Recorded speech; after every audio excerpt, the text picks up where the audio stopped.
Hello everybody, welcome back to another episode of KHANTEHNT! KHANTEHNT! With more Chainsaw Man, we're in our second to last leg of the story, but before we begin to discuss it, you should go over to subscribestar.com/KHANTEHNT and get yourself some pledges to get bonus episodes. $10 is what it costs, and also an advertisement.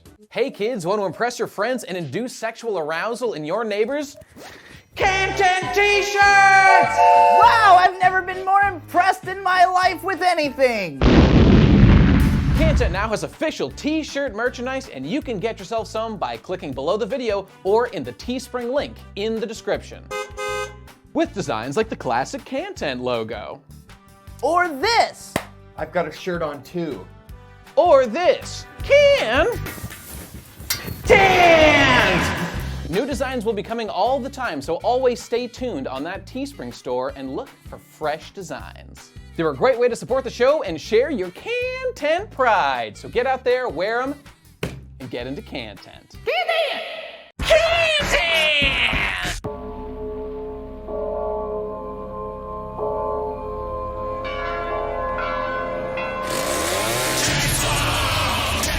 Here we are, 10 chapter leg. Close to the end. There was a lot of debate whether we should end on chapter 81 or 82. Yeah. I don't know why, because we haven't read chapter 82. We don't know. But here's the debate where we are. Was won. We'll find out why next section, apparently. It's hard to, it's hard not to imagine why. The very last image of the last page that we read here was quite traumatic. It sure was. I had a tweet. About this section. Chainsaw Man started like, and then it became, and that's where we're at with this section here. We're in the oh no zone for sure. Hey, before we get on to this section, two notes of interest that people said in the comments that were interesting about our last leg of darkness, journey to hell stuff. Two interesting notes. One was, remember the violence devil? How he showed up with his mask and how he died? A bunch of people were saying, hey guys, did you notice that the violence devil, once he took off his mask, why was he wearing his mask narratively? What was that about? He bears a striking resemblance to that partner of Kobeni who got shot in the head and dies. He's got, like, when you take off the mask, you put him side by side, same hair. He's missing the scar, but a Fiend would probably heal that. So they probably are the same guy. Otherwise, I don't know why the mask would be there. But the only thing is, so okay, he died. You take of the violence devil, you stick him in there, and he possesses it. That's how a Fiend is made. But the like timeline, like after that mission, they like immediately joined the section Division 4, and the violence devil was like already a member of that, it seemed like. Maybe it works if you, maybe, I don't, you know. I mean, this is the only supposition people have is that he just happens to look the same. That he just, that's all there is. There's a lot of guys who kind of look similar in all the sections, all the like fighters who fight goblins. It just makes you wonder why, like, what was the mask for, if not for some kind of reveal? And this one would make sense, and he looks kind of similar, so don't know if it's true. I didn't assume it was for anything. I just thought it was a cool mask. So, and it was, So I don't know, people can speculate. On the subject of speculation, there was also a very interesting observation some people made, and again, this one's a little bit iffy, but it's, remember that iconic panel where the Darkness Devil ripped everybody's arms off? Yes. If you look closely, you can kind of see the word Makima spelled out in the position of the arms. It's not perfect. It's not perfect, and it might be some weird headcanon-y stuff we're doing, but you know, the letters are kind of there. It's nice to know that Chainsaw Man is on this level of people like really combing through it, trying to find anything that like might lead to deeper like possibility. Oh, what if he fucking was?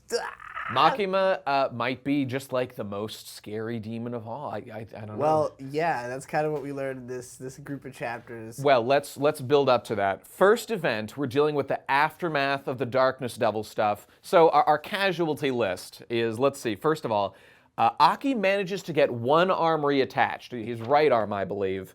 But the Angel Devil has lost both arms. That bro is out of luck here. Shark and Violence Devil are both dead.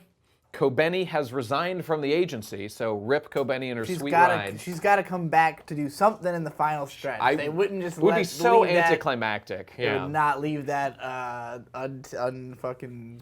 I suspect we'll see her again. And Power, the other one, is just like traumatized. Power is shitting herself and pissing and puking everywhere. I was having flashbacks to the day I became God. The last 4 episodes, because he did kind of have to do a little bit of mental illness simulator here. You're right. But this is like the good version of that, the nice, fun, still traumatic, because it's like, oh no, Power, who's like normally just doesn't give a fuck about anything and like will do whatever she wants, is like a horrified child all of a sudden, and like literally terrified of the dark, terrified of sleep, terrified of most things, kind of forcing Denji to do everything with her. And his main takeaway from it is like, I don't feel anything sexual towards this girl, even though they're like literally bathing together. I guess just to sort of show that he is capable of having non-sexual relationships. Like he's gotten far enough along in his feelings towards women that having had one, I guess, relationship that ended, and then now his thing with Makima, that like he's not he's not constantly thinking about sex, I guess, is where we've gotten to with him. Which is, I mean, something of a mark of maturity. I feel like my take on these things, I think people hear me a lot of the time say, if there's a man and a woman together, it doesn't make any sense that they wouldn't fuck at the first chance. For the record, it can be done, and in this situation, it actually makes a lot of sense how the relationship is going, because Power has like an emotional dependence on Denji here, because Denji like protected her when they were, and like she's very vulnerable. Like that's not an explicitly sexual chemistry that's been built up. The two are like bros and allies, and like could there be romance? I don't know, sure, whatever.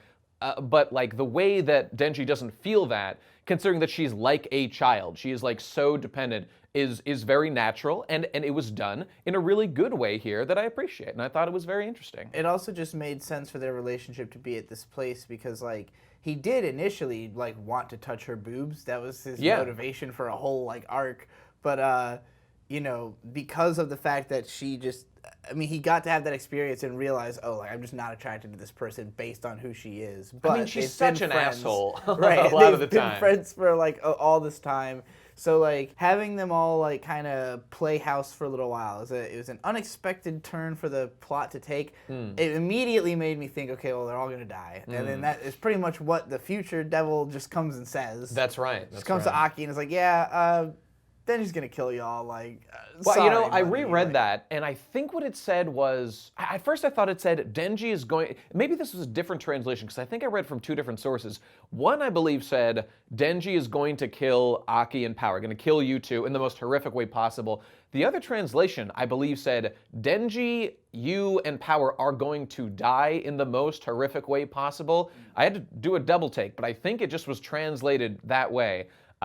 So I guess I don't really know. I didn't see, the version I read didn't say anything about the most horrific way until after he dies. Okay. And he says, you died in the most horrific way for Denji. Right. Oh, okay, those details might be off, but the future devil is predicting horrible things for these people, obviously. But the little arc we get here is them kind of bonding as a family together, which, Denji caring for Power is fairly and Power endearing. Actually recovers to, like, she's not, I guess, not fully recovered necessarily by the end of this arc, but like unlike in the case of the day I became God, where there's like very little spark of what we remembered of the character we had. No, Power actually like has a few chapters of like, she's kind of like her old self. She's not so afraid of her. Well, to be fair, Power's level of intelligence she needs to rise back to is much lower than God Girl. But so the thing they do in this section is, because they've got just some time off as they're all like recovering from this literal trip to hell, they go visit Aki's family grave, and while there, Aki is kind of just like playing house with them. We can feel him getting used to having them around and not being so like hating them at every moment, which culminates in him being called back into work, where him and people are shitting on me for forgetting the master's name. It's like Kimura Or The I shitting can't on you remember for his not fucking remembering name. that guy's name. I like that guy. He's cool. And actually, I don't know if you saw this. At the end of one of the volumes, at the end of a couple of them actually, there are these little omake chapters. Yeah, Did you see the one of him? Yeah. Where we see him as a young man hanging out with Quan Shi, his old buddy, and just getting rejected over and over. And she's like, I think I'm a lesbian. He's like, I figured that. Yeah, I surmised as much. Anyway, so Aki goes to Master, forgive me, I forget his name, and says, out of the fucking blue, and this was a great moment for me. Hey, here's the thing. I actually want my squad to just be pulled from the mission to kill the Gun Devil. Please don't make us go. I've completely changed my mind. This is like Sasuke saying to Kakashi, like, I've decided I no longer want to kill Itachi because I care about, like, my friends and family too much and I don't want to put them at risk.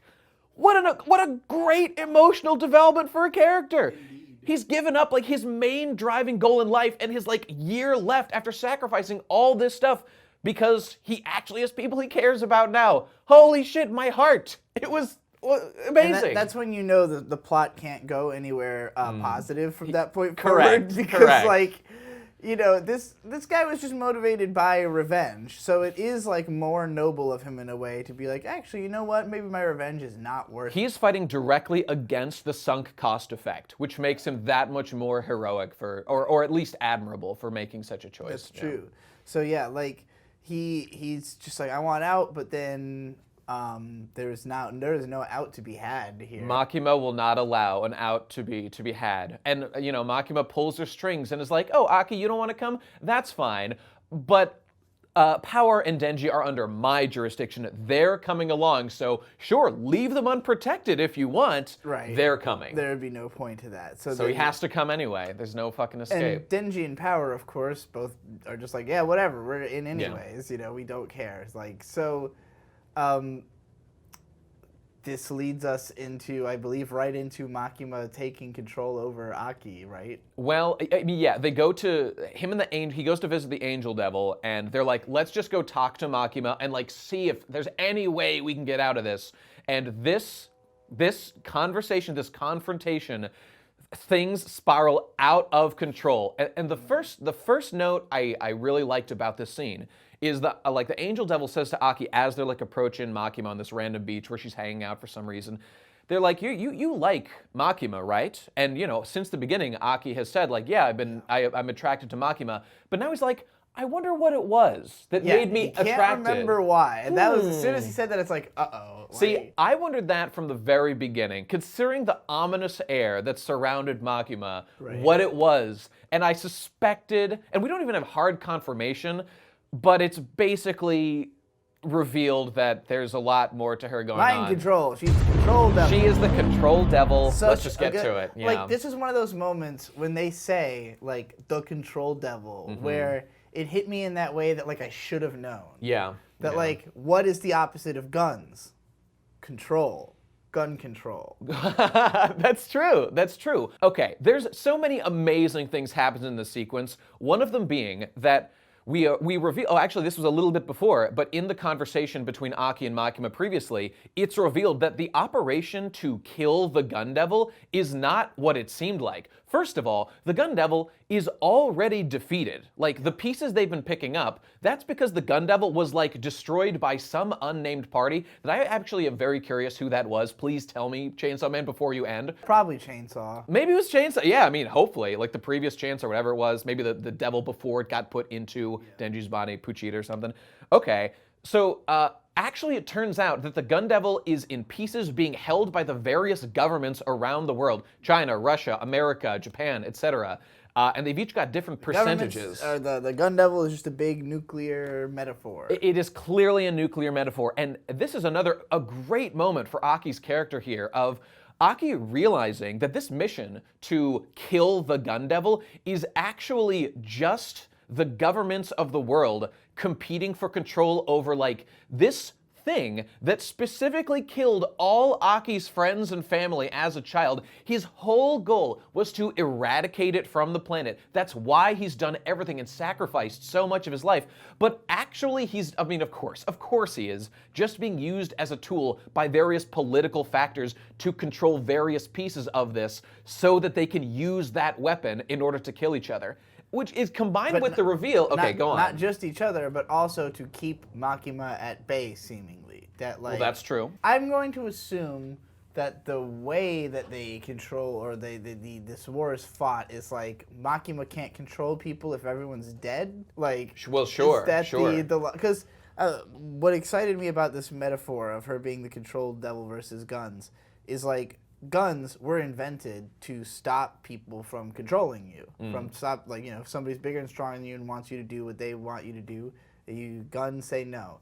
So inherently, guns are built to stop control. And when you think about which is scarier, guns or control, this is basically the question in our political discourses. All the safety versus... Boils down to chaos versus order, basically. Yeah. But order puppeted by who? A good or a bad person? Exactly. It all depends. Well, they say she's going to bring about the worst kind of peace. Now, let's go. Who says that? The President of the United States of America. We cut to him as he raises his Gadsden flag outside the White House and says, here's the thing, guys. There is one... Remember we talked about primal fears in hell like darkness? What is another core fear? How about the fear that you will be controlled? America itself was founded on the principle of not letting another distant power control it. Right. So America is the perfect vehicle to use the gun devil. America swarmed with guns to fight against this like totalitarian control idea that Makima represents. It's a fascinating metaphor that like it is literally the U.S. is the only country that doesn't back down. Yeah, that's right. It's like, no, we're gonna keep trying to fucking fight back Makima because we just can't,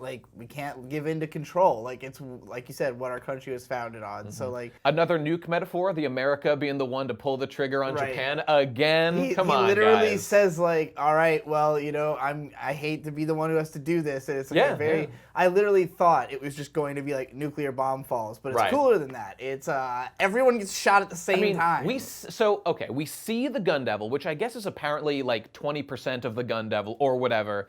It's this giant monster, fucking awesome space alien covered in like AK-47s and trailing chains everywhere, and it shows up and instantly obliterates with this amazing paneling, like lists of names over and over and over. As in like 1 second, we see the point tenth of a second ticking by as like another 10 people dead, 100 people dead, 1,000 people dead, because its power level is just so overwhelming. Not to mention, presumably, it's fueled by the fact that the president offered one life of every United States citizen, 1 year of their life. Everyone's life. That's right. That's right. So I don't know if that made it more powerful or this is what was necessary to control it. This is the ultimate spirit bomb. Like, you actually... He contracted over the people's life force. Is that a special power the president has, that he can contract other people's lives as long as they're in his country? I guess government control is perhaps enough of a contract of the consent of the governed exists so that the president has the authority to make these kind of decisions, at least according to devil logic. I don't know. But getting back to Aki for one last second, because the emotional arc there I love, of him learning, and the reason he's trying to opt out of this is because there's another factor. We had seen, like, agents of the gun devil around seemingly previously, people with guns. We were told that, like, the snake devil lady had a contract with the gun devil, and she was helping people to get guns in order to, have power, mafias beat each other or whatever, where you would pay money and you would get guns and ammo. Strange contract for a devil. And turns out that was all bullshit. That, like, they're literally just paying. And this is the thing. The governments of the world, we had been told previously, and Aki believed this, that they are suppressing the proliferation of guns and arms, including in media, because that's what makes devils stronger. Right. But as a matter of fact, they are actually themselves manufacturing and spreading them because the fear of guns directly makes the gun devil pieces they control more powerful. Right. This is everything Aki hates and did not want to happen. He's actually been complicit in the entire time. And it's devastating. Aki was such a good boy. He didn't do nothing wrong. But by joining this system that was corrupt from top to bottom, he's become a part of it. It's sad. It's so sad. So I will say I was a little confused about this portion because so the Gun Devil is attacking Makima. Seemingly, she uses Aki and Angel and all the other people she's collected, I guess. Well, how does she collect them, first of all? She just, we had said last time, how did Makima leave hell? She did something to like the puppet devil, and that puppet devil just offered itself to the devil of hell, and they escaped somehow.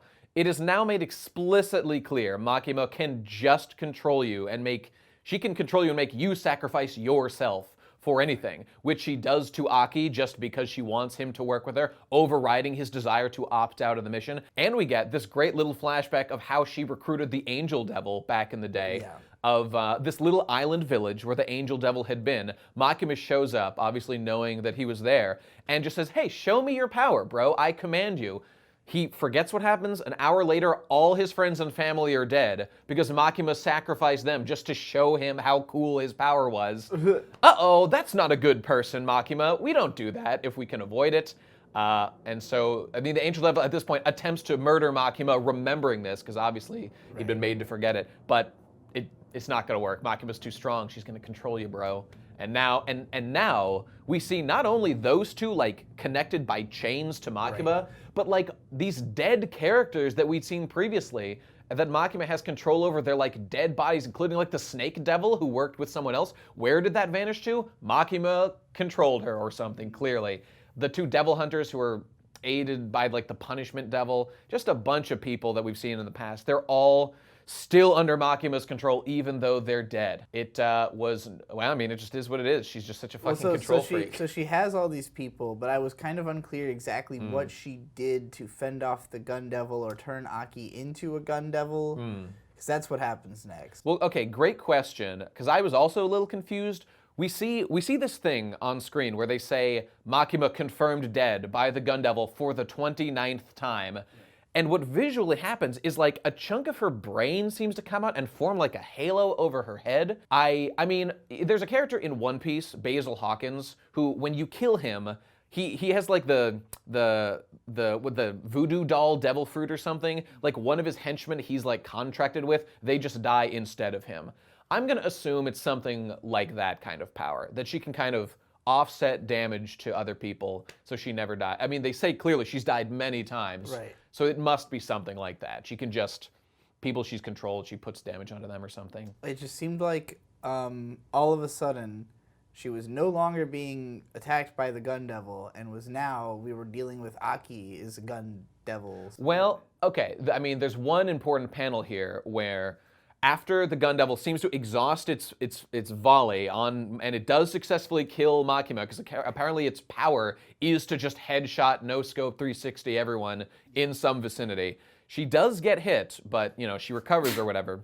And she then, we see her chained up to all her other bros, and some sort of big devil descends from above the Gun Devil onto it. So clearly Makima destroyed that chunk of the Gun Devil in some capacity. I guess so. And I mean, now we have to, everything that happens, we have to wonder, is Makima actually behind this? Right. Or did this happen unrelated to her? Because as we see, in the worst possible way that it could possibly go, Aki, the man who hated the Gun Devil more than anybody else, devoted his whole life to it, is just now possessed by the Gun Devil. He's become the fiend of the Gun Devil.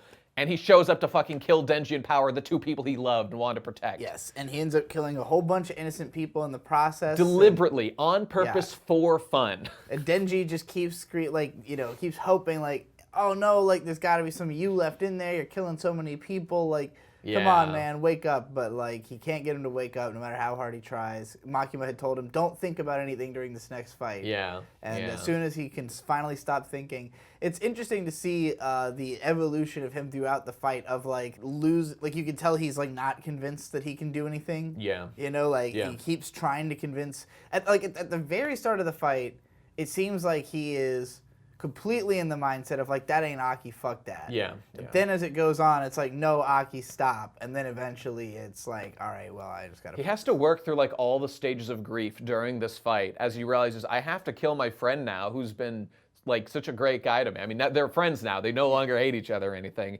And I mean, there's this metaphor of like the snowball fight happening between them, which obviously just represents. Okay, I assumed that was what he was literally seeing. Like Aki is seeing a snowball fight. Like he thinks that's happening for real. Well, it's at least a metaphor because like when Aki was a child, his brother who was like an invalid or whatever, it was a snowball fight on a snowy day that they were doing. So we're kind of tying it to that idea. But now it's like, it's Denji he's having the snowball fight with. I just think it's like a metaphor. Maybe it's literal. It doesn't really matter to represent the way he's seeing it. It's definitely a metaphor, whether it's literal or not. But like, I think when Angel killed everybody on the island as well, it also showed like an illusory moment of like what he thought was happening, and then it cuts to everybody's dead. It's probably something like that. But yeah, which would imply if that was something that Makima did to him through her control power, that she was controlling Aki through the fight, or doing that to him. I think ultimately her plan is to make Denji insane enough, right? Like, there's this undercurrent throughout the whole story of you have to be X level of insane to win. Maybe it's like the level of insanity you have to be to reject control. Maybe she like wants to be killed or something. At this point, it's fair to ask, if Makima wants Denji so bad, why not just use your control devil powers and just control him?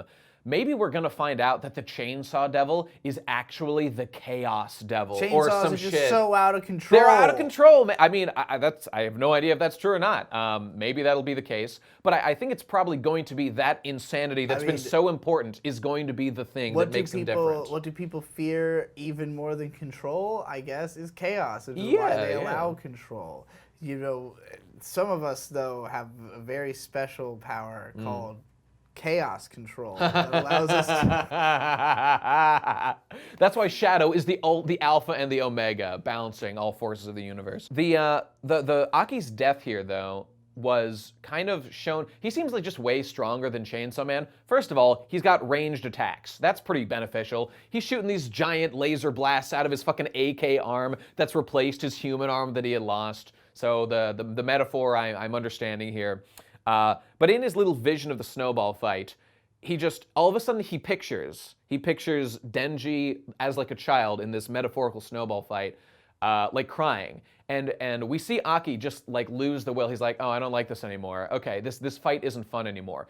So if it was Makima controlling him, then clearly like Denji's cries for like, remember who you are, extended at least enough for Aki to just stop fighting long enough for Denji just to give him the finishing blow and kill him. So it worked. Denji's all sad about it for a while, and I think that's an interesting thing about this manga. Aki left him all his money, him and power in his will too. What a nice boy. What a fucking bro. Well, yeah, like the fact that they like live for some time, just like bumming around, I guess, after this attack had a new apartment and stuff. Like, yeah, even before that, the part with power recovering from the darkness devil and all that, like. Just the fact that this manga will like take time to just sit in the characters and their emotions and where they're at and not let the story progress for like a minute. It's always unexpected because the story just moves at such a breakneck pace that for it to like full stop spend like a couple pages telling us that like, okay, after Aki died, then Denji just like moped around feeling useless for weeks and like not being able to eat and stuff and just feel like a miserable fuck.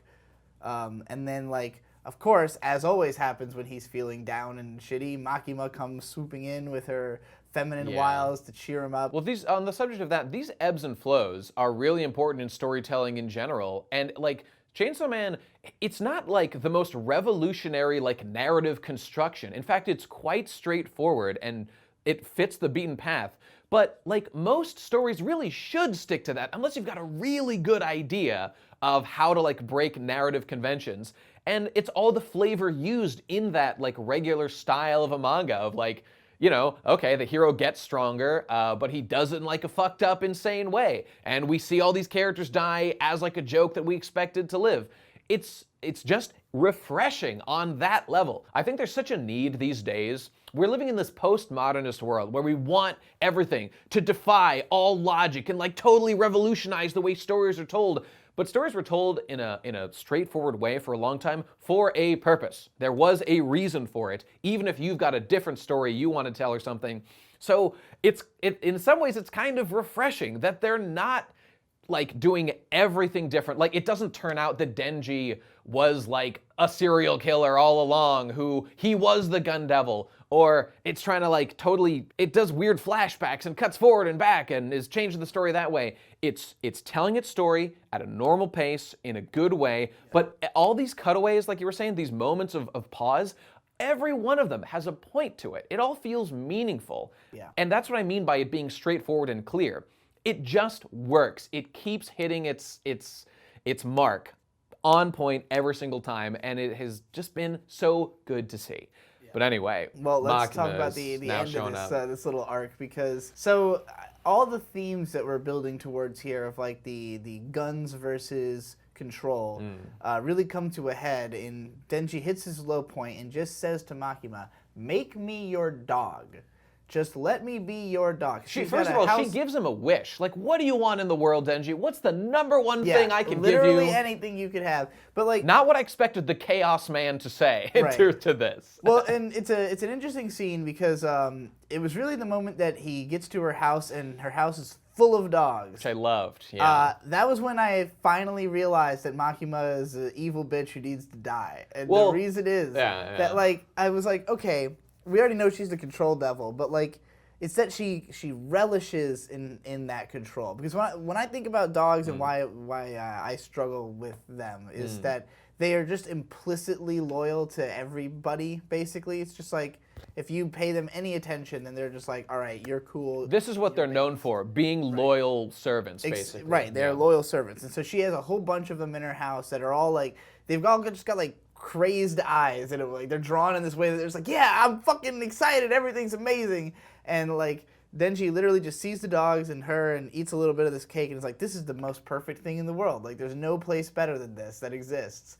So he offers to be one of those dogs. And like, what happens if you are a dog of the military, of the government? See, when you give the reins of power in any capacity, including your own specific life, do you trust the person you're giving that control to? That's the important question, and there can be negative consequences. Well, and you have to consider, like, from Makima's perspective, I'm sure that she is doing the right thing at all times. I don't even know if I give her that much. I think she just wants to control everything. Well, sure. She is a devil, after all. Like, I'm just thinking about the president saying, like, the worst kind of peace. Right. Like, ultimately, she's trying to bring peace just through control. This is at the end of Naruto, literally. I mean, this is as old as time. This is almost the story of, like, every manga ever. Chaos versus order. Every story every year. Yeah, and the villains always have this idea. Literally, Naruto's ending is, I'll put the infinite Tsukuyomi and give everyone their perfect little dream world like the Matrix, but it's not true freedom. That's, there's a balance of freedom and control to be found in the world,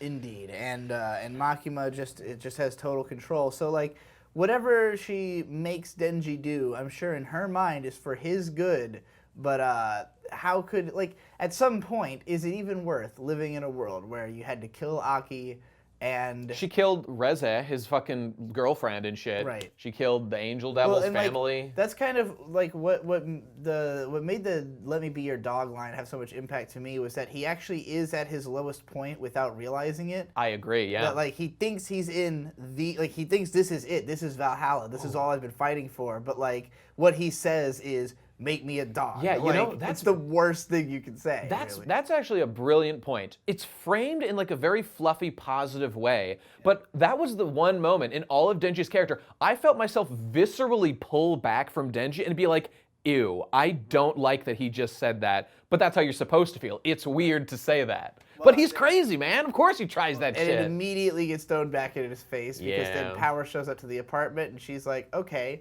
I'm going to kill Power. You just open the door. And he can't stop himself from opening that door.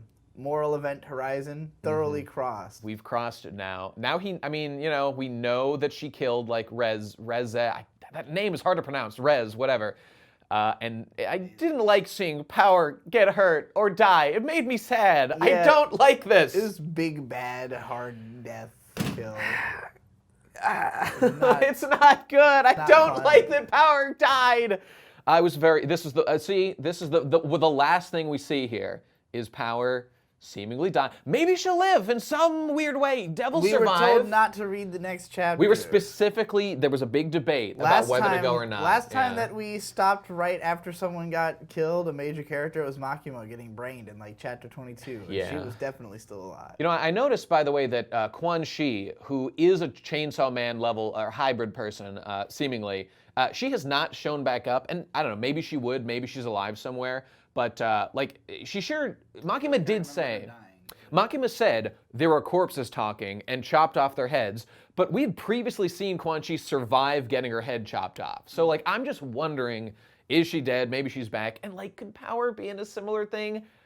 I mean, we kind of need to know more to know for sure. Pretty fucking brutal. Maybe this was all a dream sequence, and we're going to pull it back, baby, in classic writing genius style. How many chapters are left? Like 15? There are 16, something like that. Okay. Yeah, Well, that's more than the number we just read. A lot happened just now, so there's plenty of time for things to turn around. How many active characters do we even have left?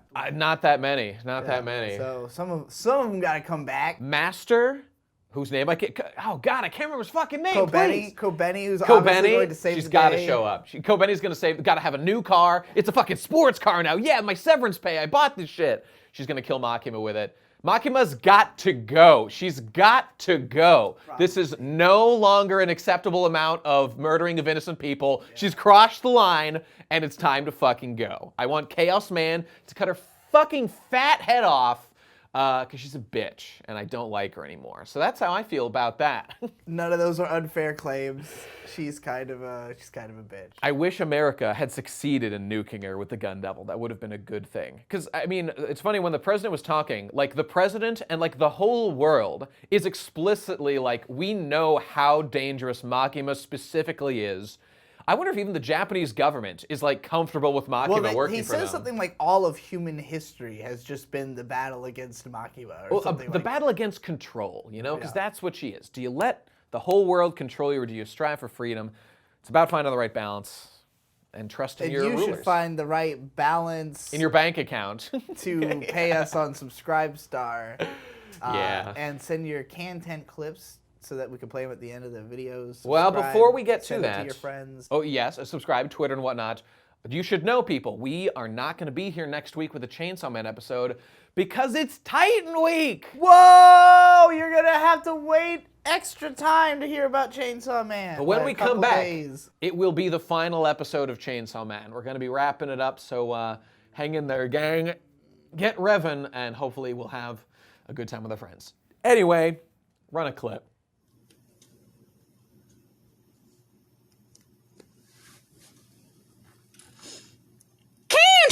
KHANTENT!